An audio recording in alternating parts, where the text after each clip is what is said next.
Ladies and gentlemen, welcome back to another MPJ New Rock Album Review Show. Welcome to my panel, to Chris, to Dom, to Paul, and to Trish. Woohoo, Good morning. everybody, welcome. We're missing Ian and Dave today, but they have sent their votes in. And who are they voting for? Who are we voting for? Who are we reviewing? It's the mighty Saxon and their album Hellfire and Damnation, and Magnum, Here Comes the Rain. Now, you don't need any introduction to these bands. They both are returning. They are both returning. And this is going to be really interesting because Saxon's album Carpe Diem scored an average of 3.5 for us on our last album, and is currently the 117th rated album out of our 300 odd albums that we rated. Interestingly, Magnum, their previous album Monster That Roars, also 3.5, and is also joint 117th album we've got. So from previous history, this is a really good, even kind of matchup. So Dom, we're going to start with Saxon and Hellfire and Damnation. Now, you must have heard of Saxon in the past. Of course you have. What did you think of Hellfire and Damnation, Dom? Well, they've been at this for 45 years. I looked up 45 years they've been doing this. 24 albums in 45 years is also pretty impressive, isn't it, to be honest with you? These are like new wave of British heavy metal gods, aren't they, really? It's kind of them and Iron Maiden. They were always kind of not rivals, but they kind of complement each other. This album, I mean, it's all there, isn't it? It's got Brian Blessed giving the intro, and that's like, what else do you need in your life but a Brian Blessed intro to your album? What else do I love of them? Madame Guillotine is just joyous, silly fun, really, isn't it? But it's got an amazing chorus, really kicking, simple, and that's kind of like what you'd expect from this type of music. It's simple, it's uncomplicated, it's just having fun, and it's enjoying the experience. But what Saxon have got is they've got, I think, a really decent groove to them. The lyrics are simple, but, you know, what do you expect? Do you expect any more from them? I don't. There's few frills here. It's kind of quick and dirty. I think the whole album's only like 40 minutes long, isn't it? It's not a particularly long album. The only one I didn't really like was the Witches of Salem one. I just thought that was a bit of a dirge. But apart from that, yeah, rocking good time. Now, talk about uncomplicated and simple. Chris, what did you think of Saxon, my friend? So with the Brian Blessed intro, and then when the guitars kick in, I was really excited. I just thought this is gonna get into something epic. And then he opened his mouth, and I left. I checked out at that point. What it reminded me of was if some dodgy-rolled geezer decided to channel some Christina Aguilera. So, you know, he couldn't just go for singing a note. He had a warbler note. So he'd go, la, and then I just thought, I can't do this. So I'm not going to lie. I tried to listen to the album. I ended up skipping through most of it because every time he opened his mouth, I just went, nope. Now, talking about whenever she opens her mouth and you go, no, Trish, what did you think of Saxon? Wow. Hey, I call him simple and uncomplicated. I mean, saying. Whoever says something, I pass it on. That's all I do. Oh, God. Okay.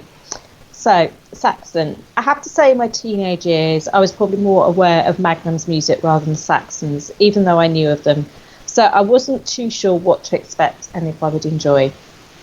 But what a way to start with the mighty Brian Blessed narrating the prophecy. It does make you have high expectations. It flows into Hellfire and Damnation, which is straight out of the starting blocks with fast guitars and gravelly vocals. I really loved Madame Guillotine. Great storytelling and a beat to this song which made me smile. After this, though, the album lost me. I found it didn't flow, as each song relates to different events and histories, whereas I wanted the album to tell me a story of one thing. That being said, it is clever, well put together. at times a bit heavier to what I would normally listen to. A solid offering from another master of the 70s, 80s rock scene, which fans will appreciate. Paul, you actually really enjoyed Carp Diem previously. I think you kind of give it a 4. Trish, I forgot to say that you give Carp Diem a 3.5 last time. So you actually again enjoyed that album. What did you think of Hellfire and Damnation? Did it kind of live up to the previous album at all, or not? Well, it's a bit odd, but I agree with every comment that has been made so far. So yeah, first of all, as Dom has said, one must admire Saxon's continued existence. Hellfire and Damnation is their 25th studio album, following on from, as you say, the fine Carp Diem. Again, we treated to history lessons such as Roswell, about the rumored alien spacecraft in New Mexico in 1947, Marco Polo's antics with the Mongol Empire, the Battle of Hastings in 1066, the Witches of Salem, and so on. Unfortunately, it's a bit tiresome, especially with the basic new wave of British heavy metal that they continue to persevere with.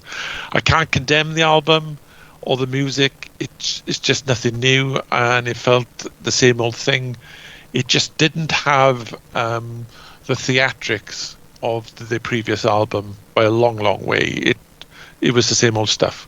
Having said all that, I too loved Madame Guillotine. Yeah, I agree with everything apart from what Chris said. I was frustrated by this album. You know, I obviously on a previous show I mentioned about Paint by Numbers with Green Day, and this was similar in a way. It was Paint by Numbers. It was incredibly, repetitive. I mean, really repetitive. For me, even Madame Guillotine didn't really stand out. I haven't got, unlike Carp Diem, where I think a couple of songs kind of made my playlist. None of them really stood out for me to go, oh, I really want to listen to that. And there's nothing in this album that really redeemed itself for me wanting to listen to it again. I think, I always give an album twice of a listen, and I couldn't get beyond that with this album. So actually I do agree with Chris to a certain point. It just wasn't up to the par of Carp Diem. Carp Diem was much more varied in its way. This was no way varied. Yeah, I like that, and I think the redeeming factor, unlike with Green Day, was the subject matters were interesting.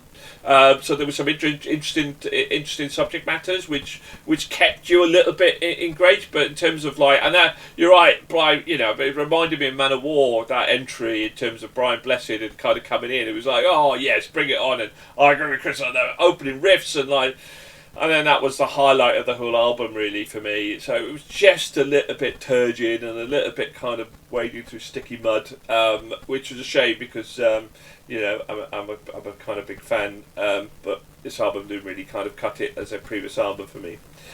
How about Magnum, though? How about Here Comes the Rain? Chris, let's start with you then. I know you've heard of Magnum. You actually bought me a Magnum CD when you were working with me many moons ago. Hero. What did you think? It was very. I think Magnum are very of their time, and I don't think they've really left that time. With the synth intro and I wouldn't really call it stadium rock, but the dad rock kind of guitars all the way through it.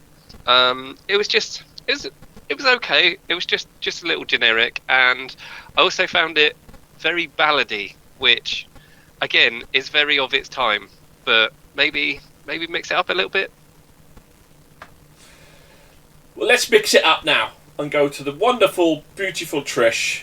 See, I'm making up for it. Okay. Good job. Yeah. Good job. So this is much awaited, anticipated for me more so now, as Nigel and I were going to go and see them in concert in September this year, which then, due to ill health of the band member, the tour got cancelled. Oh boy, the beginning of the opening track, Run to the Shadows. I already know I'm going to love this album. as they have made me very happy. As we all know, the opening track for me is probably the biggest part of an album to impact you and draw you in. It's followed by Here Comes the Rain, where the lead's distinct vocals have not faltered. After the silence is an anthem, banger of a tune. I could go on and give an analogy on each song on this album, as I love it so much. It has hit rock chick Trish's music sweet spot, and can be listened to on repeat as it will never tire. There will be no surprises on my score for this album. Sheer rock music brilliance. Ooh. Now, talking about sheer brilliance, you see how I do this segue? You see how I pass it on, whether it's bad or good, I pass it on. Sheer brilliance. Let's go to Paul. Paul, give us your sheer brilliant analogy here. Well, just like anyone who's reviews this album or has been a fan of Magnum over the years, does so with a heavy heart, with the passing of Magnum songwriter and guitarist Tony Clarkin at the sprightly age of 77. Songs like Soldier of the Line, Just Like an Arrow, On a Storyteller's Night, and Vigilante, and so much more worth a listening, as the likes of them will never be written again. Needless to say, Magnum have cancelled their tour because of his death, and it's a sad moment. I thought he just had a bad back. Has he passed? No, he's died. Did he? Yeah, he's passed. Yeah. Oh my god! I didn't know that. No. Yeah, no. Literally, at the time they cancelled it was down to. Yeah. He was diagnosed with sciatica or something with his back, and didn't know he'd actually died. So that's shocking. Yeah. Yeah. Oh. So this is one of the part I wasn't really looking forward to doing the podcast because of this moment, but yes, because I've been a fan of Magnum for a very long time. So Here Comes the Rain. Then it is classic Magnum, epic in storytelling, close on par with The Storyteller's Night and the more modern rock Vigilante. Only let down, in my view, by the slightly by the aging voice of Bob Catley, that just isn't as impactful as it once was. Songs that hit my playlist were The Seventh Darkness, Here Comes the Rain, Borderline, and Some Kind of Treachery. Dom, talking about treachery. Yeah. I feel bad now. Finish your treachery. I went for it. Or are you the Seventh Darkness? Who knows? Let's find out. Magnum, fan, not fan? No, not a fan really. It's kind of very 70s style, slightly proggy, isn't it? Bit. I don't know. I just thought the album was just a bit meh for me, really. It alternates between kind of going a bit more rocky, then it goes a bit more synthy, a bit more kind of poetic and ballady. All that kind of pretty much keyboard. Magnum all over, to be perfectly honest. That's Exactly. To their career, but yeah. Keyboard heavy kind of stuff. And it was just nothing particularly memorable. I've not really been a fan. I can appreciate the skill behind it, particularly at their age and as long as they've been doing it. But it just didn't light my fires. Well, Magnum is a band that's always close to my heart. It was the first concert that me and Paul ever went to in Guildford, in the Guildford Town Hall, and then we saw them quite a few times at Hammersmith. They were brilliant. At their peak, they were fantastic. I remember even when they made Top of the Pops, and they were on there as well. So there's a lot of memories with Magnum in terms of the journey that we were on, particularly in the 80s and 90s. They were one of my favourite bands, particularly with On a Storyteller's Night, which is one of my all-time favourite albums and still is. Vigilantes and yeah, they've always been a band that can hit that can go rock and roll, hard rock, melodic rock, but with that their style has been that sort of ballady kind of storytelling phase with that one. And I am genuinely because when they cancelled, I looked up why they cancelled, and he'd been diagnosed with that bad. I am absolutely in shock that he's passed. So a really, really sad day for me personally, because I think they've been a terrific band. Anyway, moving on. This album is a really good album. I mean, I thought I enjoyed the Monster That Roars. I think actually this was a slightly better album than a Monster Roars, because it had a bit more variation to it. And the only thing that let it down was Bob Captain's voice sometimes not being able to punch to the dynamic musicality that it deserved. So you can't ever beat On a Storyteller's Night. But Seventh Darkness and Broken City, particularly what's going on with Israel right now, and the Palestinian War, I thought that was really, really amazing in terms of lyricism and everything that went with it. I thought Broken City really kind of hit home for that. I thought it was an absolute terrific song. So yeah, a really good album, absolutely. And I think not quite at the heights they have, but again, cracking album. I thoroughly enjoyed it. So which one though would we buy? Saxon versus Magnum, Hell and Fire Damnation. So Dom, we are going to start with you then. Let's find out, what would you give Saxon? Saxon, I'll give him 3. 3. Okay, and Magnum? 2.5. 2.5. So 1 up for Saxon. Chris? Saxon? 1. 1. And Magnum? 2.5. 2.5. So 1-1.